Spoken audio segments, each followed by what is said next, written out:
Good evening all. Nurse success magic career point മറ്റൊരു YouTube സെക്ഷനിലേക്ക് ഏവരെയും ഹാർദവമായി സ്വാഗതം ചെയ്യുന്നു. അപ്പോൾ ആദ്യം തന്നെ വളരെ സന്തോഷകരമായ വാർത്ത അറിയിക്കുകയാണ്. നമ്മുടെ യൂട്യൂബ് ഫാമിലി 10,000 സബ്സ്ക്രൈബേഴ്സ് ക്രോസ് ചെയ്തിരിക്കുകയാണ്. സോ ഇകം നേഴ്സുമാര് നമ്മുടെ ഈ ചാനലിലെ ക്ലാസ്സുകൾ പ്രയോജനപ്പെട്ടു എന്ന് അറിയാൻ ഒത്തിരി സന്തോഷമുണ്ട്. സോ ഇനിയുള്ള തുറന്നുള്ള ദിവസങ്ങൾ നിങ്ങൾക്ക് വേണ്ടി വളരെയധികം നല്ല ക്ലാസ്സുകൾ ഇനിയും വരും ദിവസങ്ങളിൽ അപ്ലോഡ് ചെയ്യുന്നതാണ്. JPH എക്സാമിന് വേണ്ടിയും അതുപോലെ തന്നെ DME staff nurse PSC exam, railway nursing superintendent exam, അതുപോലെ തന്നെ എയിംസ് നോട്ട്സെറ്റ് എക്സാമിന് വേണ്ടിയും തുടർന്നുള്ള ദിവസങ്ങളിൽ ക്ലാസ്സുകൾ കൂടുതലായിട്ട് അപ്ലോഡ് ചെയ്യുന്നതാണ്. സോ ഇനിയും ആരും ചാനൽ സബ്സ്ക്രൈബ് ചെയ്യാത്തവരുണ്ടെങ്കിൽ ഉറപ്പായിട്ടും ചാനൽ സബ്സ്ക്രൈബ് ചെയ്യുക. അതിന്റെ ക്ലാസ്സുകൾ പരമാവധി പ്രയോജനപ്പെടുത്തുക. ഇന്നത്തെ ക്ലാസ്സിൽ പഠിക്കാൻ പോകുന്നത് നിങ്ങൾ കമ്പനിയിൽ കണ്ടതുപോലെ തന്നെ വളരെ കുഞ്ഞു 3 ടെർമിനോളജികളാണ് അല്ലെ. നിങ്ങൾ കണ്ടപ്പോൾ ഇത് പഠിക്കാനൊക്കെ ഉണ്ടോ എന്നുള്ളത്. പക്ഷെ 3 കുഞ്ഞു ടെർമിനോളജികളാണ്. പക്ഷെ ആ ടെർമിനോളജികളും അതിൽ നിന്ന് കോമ്പറ്റേറ്റീവ് എക്സാമിനെ ചോദിച്ചുള്ള ഒരു 5 പ്രീവിയസ് എക്സാം ക്വസ്റ്റ്യനുകളുണ്ട്. അത് പ്രത്യേകിച്ചും എയിംസ് പോലുള്ള സെൻട്രൽ ഗവൺമെന്റ് എക്സാമുകൾക്ക് എക്സാം ചോദിച്ചുകൊണ്ടിരിക്കുന്ന 3 ടെർമിനോളജികളാണ്. അതുപോലെ തന്നെ MSc നേഴ്സിംഗ് എൻട്രൻസ് ക്വസ്റ്റ്യൻ ചോദിച്ചിട്ടുണ്ട്. നമ്മുടെ കേരള PSC സ്റ്റാഫ് നേഴ്സ് എക്സാമിന് ക്വസ്റ്റ്യൻ ചോദിച്ചിട്ടുള്ള 3 ചെറിയ ടെർമിനോളജികളാണ് നമ്മൾ ഇന്ന് പഠിക്കാൻ പോകുന്നത്. അതിൽ നിന്ന് ചോദിച്ചിട്ടുള്ള 5 പ്രീവിയസ് എക്സാം ചോദ്യങ്ങളുമാണ് ഒന്ന് പഠിക്കാൻ പോകുന്നത്. ഫസ്റ്റ് നോട്ട് എഴുതിയെടുത്ത് തന്നെ പഠിക്കാം. 3 പ്രീവിയസ് എക്സാം ക്വസ്റ്റ്യൻസ് ആണ്, 5 ചോദ്യങ്ങളാണ് ഇതിൽ ചോദിച്ചിട്ടുള്ളത്. സോ നമുക്ക് ക്ലാസ്സിലേക്ക് പോകും. ഡീറ്റെയിൽസ് ഓഫ് നഴ്സിംഗിലെ പെരി ഓപ്പറേറ്റീവ് നഴ്സിംഗ് കെയർ അല്ലെങ്കിൽ പോസ്റ്റ് ഓപ്പറേറ്റീവ് നഴ്സിംഗ് കെയറിൽ നിന്ന് വെരി ഇമ്പോർട്ടന്റ് ആയിട്ടുള്ള എക്സാമിന് ചോദിക്കുന്ന 3 ചോദ്യങ്ങളാണ്, അല്ലെങ്കിൽ 3 ടെർമിനോളജികളാണ്. Wound dehiscence, wound evisceration and wound debridement. Wound ഹെയിലിംഗിന്റെ സ്റ്റേജസും ഒക്കെ പ്രീവിയസ് എക്സാം ക്വസ്റ്റ്യൻ ചോദിച്ചിട്ടുള്ളതാണ്. സോ വരും ദിവസങ്ങൾ നമ്മൾ വീഡിയോ ചെയ്യുന്നതാണ്. So dehiscence, evisceration, debridement 3 previous exam ചോദ്യങ്ങളാണ്. സോ ഇതിന്റെ ഡെഫിനേഷൻ എന്താണ്, അതിന്റെ മാനേജ്മെന്റ് എന്താണ്, അതുപോലെ തന്നെ ഇതിൽ നിന്ന് ചോദിച്ചിട്ടുള്ള 5 പ്രീവിയസ് എക്സാം ക്വസ്റ്റ്യൻസുമാണ് ഈ ക്ലാസ്സിൽ പഠിക്കാൻ പോകുന്നത്. സോ വളരെ പെട്ടെന്ന് പഠിച്ചു തീർക്കാം. So wound dehiscence. Wound dehiscence എന്ന് പറഞ്ഞാൽ നമ്മൾ ഓൾറെഡി ഫ്യൂച്ചർ ചെയ്ത് വൂണ്ട് എഡ്ജസ് ആ ഫ്യൂച്ചർ ലൈനിൽ നിന്ന് എന്ത് ചെയ്യുന്നത് വിട്ടുപോകുന്ന കണ്ടീഷനാണ് വൂണ്ട് ഡെഹിസൻസ് എന്ന് പറയുന്നത്. നമ്മുടെ വൂണ്ട് സർജറിയൊക്കെ കഴിയുമ്പോൾ നമ്മൾ എന്ത് ചെയ്യും, ആ ഫ്യൂച്ചർ ചെയ്ത് വെക്കും അല്ലെ. ആ ഫ്യൂച്ചർ വിത്ത് ഫ്യൂച്ചർ ലൈൻ എന്ത് ചെയ്യുന്നു, വിട്ടു പോകുന്നു, സെപ്പറേറ്റ് ചെയ്ത് പോകുന്നു. കണ്ടീഷനാണ് വൂണ്ട് ഡെഹിസൻസ് എന്ന് പറയുന്നത്. സോ ഡെഹിസൻസ് എന്ന് പറഞ്ഞാൽ partial or total separation of previously approximated wound edge. നേരത്തെ ചേർന്നിരുന്ന വൂണ്ട് എഡ്ജ് എന്ത് ചെയ്യാണ്, ഇവിടെ സെപ്പറേറ്റ് ചെയ്ത് പോവുകയാണ്. അല്ലെങ്കിൽ ടോട്ടൽ സെപ്പറേഷൻ അല്ലെങ്കിൽ പാർഷ്യൽ സെപ്പറേഷൻ നടക്കണം. നമ്മൾ ഈ പിക്ചർ എല്ലാം നോക്കിയേ. സോ ഇങ്ങനെ ഫ്യൂച്ചർ ചെയ്ത് വെച്ചിരുന്നതായിരുന്നു, 2 ചേർത്തുണ്ട്, 2 ലെയറിനെയും കൂടി ഫ്യൂച്ചർ ചെയ്ത് ഒരുമിച്ച് വെച്ചിരുന്നതായിരുന്നു. പക്ഷെ ആ ഫ്യൂച്ചർ ലൈൻ എന്ത് ചെയ്തു, സെപ്പറേറ്റ് ചെയ്ത് വിട്ടുപോയി 2 സെപ്പറേറ്റ് ആയി പോയി. ആ വൂണ്ട് എഡ്ജസ് 2 സെപ്പറേറ്റ് ആയിട്ട് പോയി. വൂണ്ട് ഡെഹിസൻസ് എന്ന് പറയുന്നത് due to failure of proper wound healing. Okay ആണോ? സിമ്പിളാണ്. വൂണ്ട് എഡ്ജസ് അത് സെപ്പറേറ്റ് ചെയ്ത് പോകുന്നതാണ്. നേരത്തെ അപ്രോക്സിമേറ്റ് ആയിട്ട് നേരത്തെ ചേർന്നിരുന്ന വൂണ്ട് എഡ്ജസ് സെപ്പറേറ്റ് ചെയ്ത് പാർഷ്യൽ ആയിട്ടോ സെപ്പറേറ്റ് ചെയ്ത് പോകുന്നതാണ് വൂണ്ട് ഡെഹിസൻസ് എന്ന് പറയുന്നത്. So it is also known as wound failure, അതിൽ വൂണ്ട് ഡിസ്റപ്ഷൻ എന്നൊക്കെ വാക്ക് ഇതിന് പകരം ഉപയോഗിക്കാറുണ്ട്. കോമൺ ആയിട്ട് ഉണ്ടാകുന്നത് ആഫ്റ്റർ അബ്ഡോമിനൽ സർജറി കഴിയുമ്പോൾ, അല്ലെങ്കിൽ അബ്ഡോമിനൽ സർജറീസിലൊക്കെയാണ് ഇതിന് പ്രഷർ ഉണ്ടാകും. പ്രത്യേകിച്ച് നിങ്ങൾക്ക് ഒബിസിറ്റി, ഇതുപോലെ തന്നെ ഇൻഫെക്ഷൻസ് അല്ലെങ്കിൽ ഡയബറ്റീസ് പോലുള്ള കണ്ടീഷനൊക്കെ ഉള്ള പേഷ്യൻസിൽ ഇവരിൽ ഇത് ഭയങ്കര ടെൻഷൻ ഉണ്ടാകും. ടെൻഷൻ ഉണ്ടാക്കിയാണ് ഈ ടെൻഷൻ കാരണമാണ് ഇത് എന്ത് ചെയ്യുന്നത്, സെപ്പറേറ്റ് ചെയ്ത് പോകുന്നത്. അതിൽ പ്രോപ്പർ ആയിട്ട് വൂണ്ട് ഹീൽ ചെയ്തില്ലെങ്കിലും അത് സെപ്പറേറ്റ് ചെയ്ത് പോകും കേട്ടോ. സോ അപ്പൊ മോസ്റ്റ് കോമൺലി അഫക്ട് ചെയ്യുന്ന അബ്ഡോമിനൽ സർജറീസിലാണ് കോമൺ ആയിട്ട് നമുക്ക് കാണാൻ കഴിയുന്നത്. വളരെ ഇമ്പോർട്ടന്റ് എക്സാം ക്വസ്റ്റ്യൻ. നോർമലി ഇതൊക്കെ വരുന്നത് ആഫ്റ്റർ സർജറി ഒരു 6 to 8 days കഴിഞ്ഞിട്ടാണ്.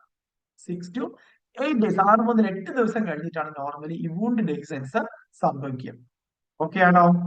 അതുപോലെ തന്നെ ഹാൾമാർക്ക് സൈൻ എന്ന് പറഞ്ഞാൽ ഏറ്റവും പ്രധാനപ്പെട്ട ഫീച്ചർ എന്ന് പറയുന്നത് സീറോ സാങ്ക്യൂനസ് ഫ്ലൂയിഡ് ഡിസ്ചാർജ്. അതിനെ കൃത്യമായിട്ട് പഠിച്ചു വെച്ചോളാം. Salmon pink discharge. സാൽമന്റെ കളർ നിങ്ങൾക്ക് നല്ല പിങ്ക് കളർ ആയിരിക്കും. So serosanguineous fluid discharge ഉണ്ടാകും. കളർ സാൽമൺ പിങ്ക് ഡിസ്ചാർജ് ആണ്. Serosanguineous fluid discharge. Serosanguineous എന്നൊക്കെ വേണ്ടി വളരെ ഇമ്പോർട്ടന്റ് ആണ്. ഡിസ്ചാർജസ്, സീറസ് ഫ്ലൂയിഡ്, അതുപോലെ സീറോ സാങ്ക്യൂനസ് ഡിസ്ചാർജ് ഒക്കെ വളരെ ഇമ്പോർട്ടന്റ് എക്സാം ക്വസ്റ്റ്യനുകളാണ്. കൃത്യമായിട്ട് പഠിച്ചോളൂ കേട്ടോ. മറന്നുപോയി ഓർമ്മ പഠിച്ചതാണ് ഇതൊക്കെ. ഡെഹിസൻസിന് 2 ടൈപ്പ് ഉണ്ട്. പാർഷ്യൽ അല്ലെങ്കിൽ സൂപ്പർഫിഷ്യൽ ഡെഹിസൻസ്, അതുപോലെ കംപ്ലീറ്റ് അല്ലെങ്കിൽ ഫുൾ തിക്നെസ് ഡെഹിസൻസ്. സോ അല്ലെങ്കിൽ സൂപ്പർഫിഷ്യൽ ലൈസൻസ് എന്ന് പറഞ്ഞാൽ പുറമേയുള്ള ഏറ്റവും സൂപ്പർഫിഷ്യൽ ഔട്ടർ ലെയർ മാത്രമേ എന്ത് ചെയ്യുള്ളൂ സെപ്പറേറ്റ് ചെയ്ത് പോകുള്ളൂ. ഏറ്റവും പുറമേയുള്ള ഏറ്റവും സൂപ്പർഫിഷ്യൽ സ്കിന്നിന്റെ ലെയർ മാത്രമേ എന്ത് ചെയ്യുള്ളൂ സെപ്പറേറ്റ് ചെയ്യുള്ളൂ. അതിനാണ് പാർഷ്യൽ അല്ലെങ്കിൽ സൂപ്പർഫിഷ്യൽ ലൈസൻസ് എന്ന് പറയുന്നത്. എന്നാൽ ഫുൾ തിക്നെസ് എന്ന് പറഞ്ഞാലോ അല്ലെങ്കിൽ കംപ്ലീറ്റ് ലൈസൻസ് എന്ന് പറഞ്ഞാലോ എല്ലാ ലെയേഴ്സും എന്ത് ചെയ്യും പ്രൊട്ടക്ട് ചെയ്യപ്പെടും, ഈ സെപ്പറേറ്റ് ചെയ്ത് മാറും. അതിനെയാണ് കംപ്ലീറ്റ് അല്ലെങ്കിൽ ഫുൾ തിക്നെസ് ലൈസൻസ് പറയുന്നത്. സോ ക്ലിയർ ആണോ? രണ്ട് ടൈപ്പ് ലൈസൻസ് ഉണ്ട്. പാർഷ്യലി സൂപ്പർഫിഷ്യൽ ഏറ്റവും പുറമുള്ള സ്കിന്ന് മാത്രമായിരിക്കും, അല്ലെങ്കിൽ ഏറ്റവും പുറമുള്ള ഷീറ്റ് മാത്രമേ ആ ലെയർ മാത്രമായിരിക്കും ടിഷ്യൂ സെപ്പറേറ്റ് ചെയ്ത് പോകുന്നത്. എന്നാൽ കംപ്ലീറ്റ് അല്ലെങ്കിൽ ഫുൾ തിക്നെസ് ലൈസൻസ് എന്ന് പറഞ്ഞാൽ ആ വൂണ്ടിന്റെ എല്ലാ ടിഷ്യൂ ലെയറും എന്ത് ചെയ്യും സെപ്പറേറ്റ് ചെയ്ത് കിട്ടിയോ? ഇനി എന്താണ് ഇതിന്റെ മാനേജ്മെന്റ്? മാനേജ്മെന്റ് എന്ന് പറയുന്നത് നമുക്ക് ചെയ്യേണ്ടത് നല്ല സലൈൻ സോൾഡ് ഗോസ് വെച്ച് കവർ ചെയ്യാം. അതുപോലെ തന്നെ നല്ല ഡീപ്പ് അല്ലെങ്കിൽ കംപ്ലീറ്റ് ഫുൾ തിക്നെസ് ലൈസൻസ് ഒക്കെ ആണെങ്കിൽ ഉറപ്പായിട്ട് നമ്മൾ antibiotics broad spectrum IV antibiotics start ചെയ്യണം. അതുപോലെ തന്നെ വൂണ്ട് ക്ലോഷറിനായിട്ട് സർജറിക്കായിട്ട് പ്രിപ്പയർ ചെയ്യണം. രണ്ടാമത്തെ കണ്ടീഷൻ എന്ന് പറയുന്നത് വൂണ്ട് എവിസറേഷൻ ആണ്. വൂണ്ട് എവിസറേഷൻ എന്ന് പറഞ്ഞാൽ നമ്മൾ തൊട്ടേ പറഞ്ഞു വൂണ്ട് ഡെഹിസൻസ് എന്ന് പറഞ്ഞാൽ ഫ്യൂച്ചർ ലൈനിലൂടെ അല്ലെങ്കിൽ വൂണ്ട് എഡ്ജസ് സെപ്പറേറ്റ് ചെയ്ത് പോകുന്ന കണ്ടീഷനാണ് വൂണ്ട് ഡെഹിസൻസ്. ഇങ്ങനെ സെപ്പറേറ്റ് ചെയ്ത് വൂണ്ട് എഡ്ജസ് മാറുമ്പോൾ ആ വൂണ്ട് എഡ്ജസ് സെപ്പറേറ്റ് മാറുന്ന സ്പേസിലൂടെ അകത്തെ ഇന്റേണൽ ഓർഗൻസ് എന്ത് ചെയ്യുന്നു പുറത്തേക്ക് വരുന്നു. കണ്ടോ ഇവിടെ നോക്കി ഈ പിക്ചർ നോക്കി എല്ലാവരും. ഈ ഒരു ഫ്യൂച്ചർ ലൈൻ അവിടെ എന്ത് ചെയ്തു സെപ്പറേറ്റ് ചെയ്ത് മാറി. ഫ്യൂച്ചർ ലൈൻ സെപ്പറേറ്റ് ചെയ്ത് മാറിയ ആ ഒരു ഗ്യാപ്പിലൂടെ കണ്ടോ ആ ഒരു സ്പേസിലൂടെ അകത്തെ ഇന്റേണൽ ഓർഗൻസ് എന്ത് ചെയ്യാണ് വെളിയിലേക്ക് വരികയാണ്. ആ കണ്ടീഷൻ വിളിക്കുന്ന പേരാണ് wound evisceration. It is the protrusion of internal organs or tissues through an opening in the wound edges. ഈ വൂണ്ട് എഡ്ജസിലുള്ള ഓപ്പണിങ്ങിലൂടെ അകത്തെ ഓർഗൻസ് അല്ലെങ്കിൽ ടിഷ്യൂസ് പുറത്തേക്ക് വരുന്നതിനെയാണ് വൂണ്ട് എവിസറേഷൻ എന്ന് പറയുന്നത്. ക്ലിയർ അല്ലേ? രണ്ടും സെപ്പറേറ്റ് ചെയ്ത് മാറുന്നതിനെ വൂണ്ട് ഡെഹിസൻസ് എന്ന് പറയുന്നു. അപ്പൊ വൂണ്ട് ഡെഹിസൻസ് കാരണം അല്ലെ അകത്തെ ഓർഗൻസ് ആ സ്പേസിലൂടെ ആ ഓപ്പണിങ്ങിലൂടെ വെളിയിലേക്ക് വരുന്നതാണ് വൂണ്ട് എവിസറേഷൻ. കിട്ടിയോ? ഇതും 6 to 8 ഡേയ്സ് ആഫ്റ്റർ സർജറി ആണ് ഉണ്ടാകുക. അതുപോലെ ഇതൊരു എമർജൻസി കണ്ടീഷൻ ആണ്. എത്രയും പെട്ടെന്ന് അത് മാനേജ് ചെയ്യേണ്ടതായിട്ടുണ്ട്. എവിസറേഷൻ ഉണ്ടാകുന്ന പേഷ്യൻസിനെ കഫ് ചെയ്യുമ്പോൾ ചുമയ്ക്കുമ്പോഴും അതിൽ ടേൺ ചെയ്യുന്ന ടേണിംഗ് ടൈമിലും ഒക്കെ എന്ത് ചെയ്യും ഒരു പോപ്പിംഗ് സെൻസേഷൻ ഉണ്ട്. പോപ്പിംഗ് സെൻസേഷൻ എന്ന് പറയുന്നത് നോർമലി സഡൻ ഒരു ബ്രേക്ക് ഔട്ട് ഉണ്ടായിട്ട് ഈ ഒരു എന്തോ സാധനം വെളിയിലേക്ക് തള്ളി വരുന്നത് പോലെ ഒരു ഫീൽ ഉണ്ടാവും, ഒരു സെൻസേഷൻ ഉണ്ടാകും. പെട്ടെന്ന് വെളിയിലേക്ക് എന്തോ സാധനം വരുന്നത് പോലെ പോപ്പിംഗ് സെൻസേഷൻ എന്ന് പറയുന്നത്. നമുക്ക് അറിയേണ്ടത് ഇതിന്റെ മാനേജ്മെന്റ് ഉണ്ടായാലും ഞാൻ പറഞ്ഞ എമർജൻസി കണ്ടീഷൻ ആണ് പെട്ടെന്ന് അതിനെ മാനേജ് ചെയ്യേണ്ടതായിട്ടുണ്ട് അല്ലെ. ഇത് വളരെ ഇമ്പോർട്ടന്റ് എക്സാം ക്വസ്റ്റ്യൻ ആണ്. ഏറ്റവും പ്രധാനമായിട്ട് ചെയ്യേണ്ടത് ആദ്യം ചെയ്യേണ്ട കാര്യം ഫസ്റ്റ് നഴ്സിംഗ് പ്രയോറിറ്റി ആക്ഷൻ എന്ന് പറയുന്നത് ഈ പ്രൊട്രൂഡ് ചെയ്ത വന്ന ഓർഗനെ നല്ല സ്റ്റെറൈൽ നോർമൽ സലൈൻ ഡ്രസ്സിംഗ് കൊണ്ട് കവർ ചെയ്യണം. ഇത് പ്രീവിയസ് എക്സാം ക്വസ്റ്റ്യൻ ആണ്, നോട്ട് ചെയ്യണം. ഇത് ജിപ്മറിന്റെ പ്രീവിയസ് എക്സാം ക്വസ്റ്റ്യൻ ആണ്. Cover the protruding organs with a sterile normal saline dressing. വളരെ ഇമ്പോർട്ടന്റ് ആണ്, very important JIPMER exam question ആണ്, നോട്ട് ചെയ്യുക. രണ്ടാമത് എന്ത് ചെയ്യണം? എത്രയും പെട്ടെന്ന് ഫിസിഷ്യനെ ഇൻഫോം ചെയ്യണം അല്ലെങ്കിൽ ഡോക്ടറെ ഇൻഫോം ചെയ്യണം. മൂന്നാമത് സർജിക്കൽ ക്ലോഷർ ചെയ്യണം. എത്രയും വേഗം ഈ ഓർഗനെ സർജിക്കൽ അത് ക്ലോസ് ചെയ്യണം, അകത്തേക്ക് ഇതേപോലെ റിവൺ ബാക്ക് ചെയ്യണം. വളരെ ഇമ്പോർട്ടന്റ് ആണ് പേഷ്യന്റിന്റെ പൊസിഷൻ. സോ വൂണ്ട് എവിസറേഷൻ ഉണ്ടായാൽ പേഷ്യന്റിന്റെ പൊസിഷൻ എന്ന് പറയുന്നത് ലോ ഫോളേഴ്സ് പൊസിഷൻ ആണ് കൊടുക്കേണ്ടത് with knees slightly bend to reduce the abdominal tension അല്ലെങ്കിൽ അബ്ഡോമിനൽ പ്രഷർ കുറയ്ക്കാനായിട്ട് ലോ ഫോളേഴ്സ് പൊസിഷൻ കൊടുക്കണം. അതുപോലെ തന്നെ നീസ് ബെൻഡ് ചെയ്യണം അബ്ഡോമിനിലേക്കുള്ള പ്രഷർ കുറയ്ക്കാനായിട്ട് അല്ലെങ്കിൽ ടെൻഷൻ കുറയ്ക്കാനായിട്ട്. കിട്ടിയോ? സോ ഈ പൊസിഷനും എക്സാം ക്വസ്റ്റ്യൻ ചെയ്യും. Low Fowler's position with knees slightly bend. കിട്ടും. അതുപോലെ തന്നെ വളരെ ശ്രദ്ധിക്കേണ്ട ഒരു കാരണവശാലും ഈ പ്രൊട്രൂഡ് ചെയ്യപ്പെട്ട ഓർഗൻ അല്ലെങ്കിൽ ആ ഒരു ടിഷ്യൂവിനെ നമ്മൾ അകത്തേക്ക് പുഷ് ബാക്ക് ചെയ്യാൻ പാടില്ല. നമ്മൾ ജസ്റ്റ് നോർമൽ സലൈൻ ഡ്രസ്സിംഗ് കൊണ്ട് സ്റ്റെറൈൽ നോർമൽ സലൈൻ ഡ്രസ്സിംഗ് കൊണ്ട് കവർ അപ്പ് ചെയ്യാൻ മാത്രമേ ഉള്ളൂ, കവർ ചെയ്യാൻ മാത്രമേ പാടുള്ളൂ. അല്ലാതെ പുഷ് ചെയ്ത് അകത്ത് തിരിച്ചു കയറ്റാൻ ശ്രമിക്കരുത്. ഇത്രയും ക്ലിയർ ആണോ? അപ്പൊ വൂണ്ട് ഡെഹിസൻസ് എന്താണ് നമ്മൾ പഠിച്ചു. ദെൻ വൂണ്ട് എവിസറേഷനും നമ്മൾ പഠിച്ചു. ദെൻ മൂന്നാമത്തത് ഡെബ്രൈറ്റ്മെന്റ്. ഡെബ്രൈറ്റ്മെന്റ് എന്ന് പറയാൻ വളരെ സിമ്പിൾ ആണ്. വൂണ്ടിലെ ഡെഡ് ഓർ നെക്രോട്ടിക് ടിഷ്യൂസിനെ റിമൂവ് ചെയ്യുന്ന പ്രോസസ്സിനെയാണ് ഡെബ്രൈറ്റ്മെന്റ് എന്ന് പറയുന്നത്. പ്രീവിയസ് കേരള PSC ക്വസ്റ്റ്യൻ ആണ്. കേരള PSC തന്നെ എക്സാം ചോദിച്ച ചോദ്യമാണ് ഡെബ്രൈറ്റ്മെന്റ്. നമ്മുടെ വൂണ്ടിനകത്തുള്ള ഡെഡ് ഓർ നെക്രോട്ടിക് ടിഷ്യൂസിനെ റിമൂവ് ചെയ്യുന്ന പ്രോസസ്സിനെയാണ് ഡെബ്രൈറ്റ്മെന്റ് എന്ന് പറയുന്നത്. ക്ലിയർ ആണോ? മൂന്ന് വളരെ സിമ്പിൾ ആയിട്ട് മൂന്ന് ടെർമിനോളജിയാണ് നമ്മൾ പഠിച്ചത്. ഒന്ന് വൂണ്ട് ഡെഹിസൻസ്, വൂണ്ട് നമ്മൾ സർജിക്കൽ വൂണ്ടിലൊക്കെ നമ്മൾ ഫ്യൂച്ചറിൽ ചെയ്യുന്ന ലൈനൊക്കെ വൂണ്ട് എഡ്ജസ് സെപ്പറേറ്റ് ചെയ്യുന്ന കണ്ടീഷനാണ്, അല്ലെങ്കിൽ വൂണ്ട് എഡ്ജസ് സെപ്പറേറ്റ് ചെയ്ത് മാറുന്ന കണ്ടീഷനാണ് വൂണ്ട് ഡെഹിസൻസ് എന്ന് പറയുന്നത്. രണ്ടാമത് വൂണ്ട് ഡെഹിസൻസ് ഉണ്ടായി കഴിഞ്ഞാൽ അവിടെ ഒരു ഓപ്പണിംഗ് ഉണ്ടാകും. ആ ഓപ്പണിംഗിലൂടെ അകത്തുള്ള ഇന്റേണൽ ഓർഗൻസ് പുറത്തേക്ക് വരുന്നതിനെയാണ്, പ്രൊട്രൂഡ് ചെയ്യുന്നതിനെയാണ് വൂണ്ട് എവിസറേഷൻ എന്ന് പറയുന്നത്. മൂന്നാമത് വൂണ്ട് ഡെബ്രൈറ്റ്മെന്റ് എന്ന് പറഞ്ഞാൽ വൂണ്ടിലെ ഡെഡ് ഓർ നെക്രോട്ടിക് ടിഷ്യൂസിനെ റിമൂവ് ചെയ്യുന്ന പ്രോസസ്സിനെയാണ് ഡെബ്രൈറ്റ്മെന്റ് എന്ന് വിളിക്കുന്നത്. ക്ലിയർ? മൂന്ന് വളരെ ഇമ്പോർട്ടന്റ് എക്സാം ക്വസ്റ്റ്യൻ ആണ്. ഇതിനകത്ത് 5 പ്രീവിയസ് എക്സാം ക്വസ്റ്റ്യൻസുമാണ് ചോദിച്ചിട്ടുള്ളത്. ഓക്കെ അല്ലേ? ഇനി ആ 5 പ്രീവിയസ് എക്സാം ക്വസ്റ്റ്യൻസ് നമുക്ക് വർക്ക്ഔട്ട് ചെയ്ത് നോക്കാം. എല്ലാവരും ഞാൻ എപ്പോഴും പറയുന്ന പോലെ നിങ്ങൾ സ്വന്തമായിട്ട് ആൻസർ ചെയ്യുക. 5 ക്വസ്റ്റ്യൻസിന് നിങ്ങൾക്ക് ആൻസർ ചെയ്യാൻ പറ്റുന്നുണ്ടോ എന്ന് കൃത്യമായിട്ട് നിങ്ങൾ കമന്റ് ചെയ്യാം. അതിലൂടെ മനസ്സിലാക്കാൻ പറ്റുള്ളൂ നിങ്ങൾക്ക് കൃത്യമായിട്ട് തിയറി പഠിക്കുന്നതിൽ നിന്ന് ആ കോമ്പറ്റേറ്റീവ് എക്സാമിൽ ചോദിക്കുന്ന ചോദ്യങ്ങൾ കൃത്യമായിട്ട് ആൻസർ ചെയ്യാൻ പറ്റുന്നുണ്ടോ എന്നുള്ളത്. അല്ല, നമ്മുടെ ഓരോ ടോപ്പിക് എങ്ങനെ നമ്മൾ തിയറി പഠിക്കുക, അതിന് practice question, previous exam complete questions നമ്മൾ ആപ്ലിക്കേഷനിൽ പ്രാക്ടീസ് ക്വസ്റ്റ്യൻ വർക്ക്ഔട്ട് ചെയ്യുക ചെയ്തു. കൃത്യമായിട്ട് നമുക്ക് ആൻസർ ചെയ്യാൻ പറ്റണം. ആ തിയറി നോട്ട് പഠിച്ചു കഴിഞ്ഞിട്ട് നമ്മൾ ആ ക്വസ്റ്റ്യൻസ്, പ്രീവിയസ് എക്സാം ക്വസ്റ്റ്യൻസ് ആ ടോപ്പിക്കിൽ നിന്നുള്ളത് ആൻസർ ചെയ്യുമ്പോൾ നമുക്ക് മുഴുവൻ ആൻസറും ചെയ്യാൻ കഴിയണം. അപ്പോഴാണ് ആ നോട്ട് നമുക്ക് പെർഫെക്റ്റ് ആയിട്ട് നമുക്ക് ആ എക്സാമിന് പ്രയോജനപ്പെടുന്നത്. അല്ലെ? നമുക്ക് 5 ചോദ്യങ്ങളാണ് വർക്ക്ഔട്ട് ചെയ്യാനുള്ളത്. സോ ഫസ്റ്റ് ചോദ്യം എയിംസ് ജോധ്പൂർ SNO എക്സാമിന്റെ 2018 ചോദ്യമാണ്. Evisceration refers to option A separation of wound edges, option B eruption of bowel through surgical site, option C healing of surgical site, option D darkening of wound edges. Question ചോദ്യം evisceration ആണല്ലേ. Evisceration, viscera, evisceration. So internal organs പുറത്തേക്ക് വരുന്നതാണ് അല്ലെ. Wound എഡ്ജസിന്റെ ആ ഒരു ഓപ്പണിങ്ങിലൂടെ separate ചെയ്യപ്പെട്ട wound എഡ്ജസിന്റെ ആ ഓപ്പണിങ്ങിലൂടെ നേരെ പ്രൊട്രൂഡ് ചെയ്യപ്പെടുന്ന കണ്ടീഷനാണ് എവിസറേഷൻ എന്ന് പറയുന്നത്.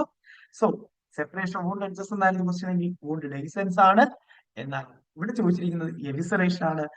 Eruption of bowel through surgical site ആണ്. സർജിക്കൽ വൂണ്ട്, ആ സർജിക്കൽ സൈറ്റിലൂടെ അകത്തെ ഇന്റേണൽ ഓർഗൻസ് പുറത്തേക്ക് വരുന്നതിനെയാണ് എവിസറേഷൻ. സോ ആൻസർ എന്ന് പറയുന്നത് ഓപ്ഷൻ ബി ആണ്. Eruption of bowel through surgical site. Option B ആണ് കറക്റ്റ് ആൻസർ. ക്ലിയർ അല്ലേ? ഓപ്ഷൻ എ എന്ന് പറയുന്നത് വൂണ്ട് ഡെഹിസൻസ് ആണ്. രണ്ടാമത്തെ ചോദ്യം എയിംസ് നാഗ്പൂർ 2018 കോമ്പറ്റേറ്റീവ് എക്സാം ചോദ്യമാണ്. On physical examination the nurse notes that there is separation of layers of surgical wound. Surgical wound separate ചെയ്തിട്ടുണ്ട്. She recorded in as evisceration, herniation, prolapse, dehiscence. ഏതാണ് answer? Question clear ആണ്. there is separation of layers of surgical wound. Surgical വൂണ്ടിന്റെ layer separate ചെയ്തിരിക്കുന്നു. അതിനെന്താ പറയുക? Wound dehiscence. Option D ആണ് right answer എന്ന് പറയുന്നത്. എല്ലാവർക്കും ആൻസർ ചെയ്യാൻ പറ്റുന്നുണ്ടോ? ക്ലിയർ അല്ലേ? സിമ്പിൾ അല്ലേ? വളരെ ചെറിയ ടെർമിനോളജിയാണ്, പക്ഷെ ക്വസ്റ്റ്യനുകൾ കൃത്യമായിട്ട് ചോദിക്കുന്നുണ്ട്. മൂന്നാമത്തെ ചോദ്യം ഇത് MSc nursing entrance 2017 exam question ആണ്. Abdominal wound dehiscence commonly occurs after how many days of surgery? Surgery കഴിഞ്ഞാൽ എത്ര ദിവസം കഴിഞ്ഞാൽ wound dehiscence ഉണ്ടാകും? Within 48 hours, within 2 to 5 days, 6 to 12 days, more than 13 days. ഇതാണ് normal wound dehiscence. 6 to 8 days after ആണ്. So answer എന്ന് പറയുന്നത് option C ആണ്. ദാറ്റ് ഈസ് 6 to 12 days ആണ്. ആഫ്റ്റർ ഹൗ മെനി ഡേയ്സ് എന്നാണ്. So 6 to 12 days after surgery ആണ് wound dehiscence ഉണ്ടാവും. Clear അല്ലേ? യെസ്. നാലാമത്തെ ചോദ്യം when a post operative patient develops evisceration, what a nurse should do? JIPMER staff nurse 2013 exam ചോദ്യമാണ്. Option A provide moral support, option B ask patient to drink more water, option C push the protruding organ inside, option D cover the protruding organ. Evisceration ഉണ്ടായാൽ post operative management ആണ്, nursing management ആണ് question ചോദിച്ചിരിക്കുന്നത് അല്ലെ. So already നമ്മൾ പറഞ്ഞു എവിസറേഷൻ ഉണ്ടായാൽ ആദ്യം ചെയ്യേണ്ടത് പ്രൊട്രൂഡിംഗ് ഓർഗൻസിന് സ്റ്റെറൈൽ നോർമൽ സെലൈൻ ഡ്രസ്സിംഗ് കൊണ്ട് കവറപ്പ് ചെയ്യണം. അടുത്ത് നമ്മൾ പറഞ്ഞു ഫിസിഷ്യൻസിന് ഇൻഫോം ചെയ്യണം.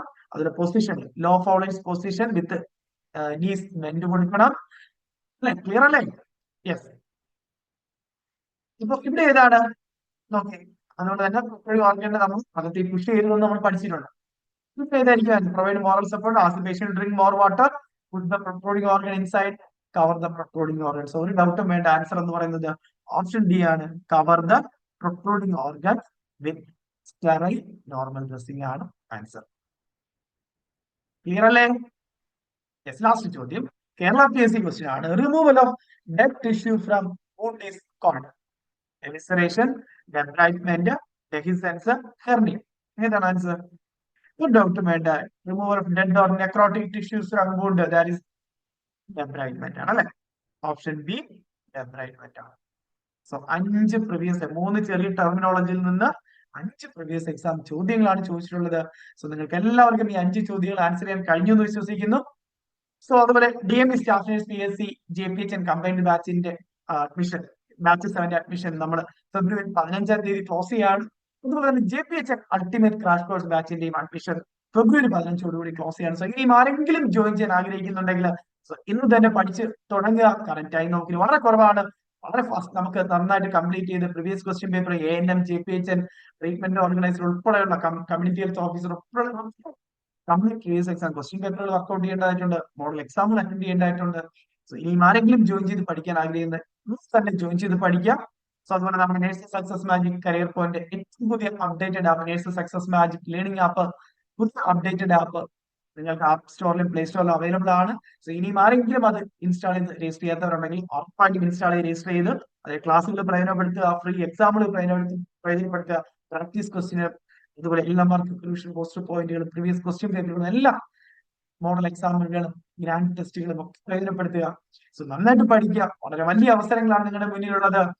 എല്ലാവരും വളരെ കൃത്യമായിട്ട് സിലബസ് അനുസരിച്ച് കൃത്യമായ ടൈം ടേബിൾ തയ്യാറാക്കി മൈൻഡ് മാപ്പിന്റെയും OMR മാസ്റ്റർ ഗുരുവിന്റെയും എല്ലാം പ്രയോജനപ്പെടുത്തി വിവിധ സ്ട്രാറ്റജികളിലൂടെ നമ്മുടെ പോരായ്മകൾ, നമ്മുടെ സ്ട്രെങ്ത് ഒക്കെ മനസ്സിലാക്കി കൃത്യമായിട്ട് പ്ലാൻ ചെയ്ത് പഠിക്കുക, സിലബസ് പഠിക്കുക, സിസ്റ്റമാറ്റിക് ആണ്. എല്ലാ രീതിയിലും നമ്മുടെ പോരായ്മകൾ ഓവർകം ചെയ്തുകൊണ്ട് കംപ്ലീറ്റ് ആയിട്ടും എക്സാം തയ്യാറെടുക്കാൻ കഴിയട്ടെ.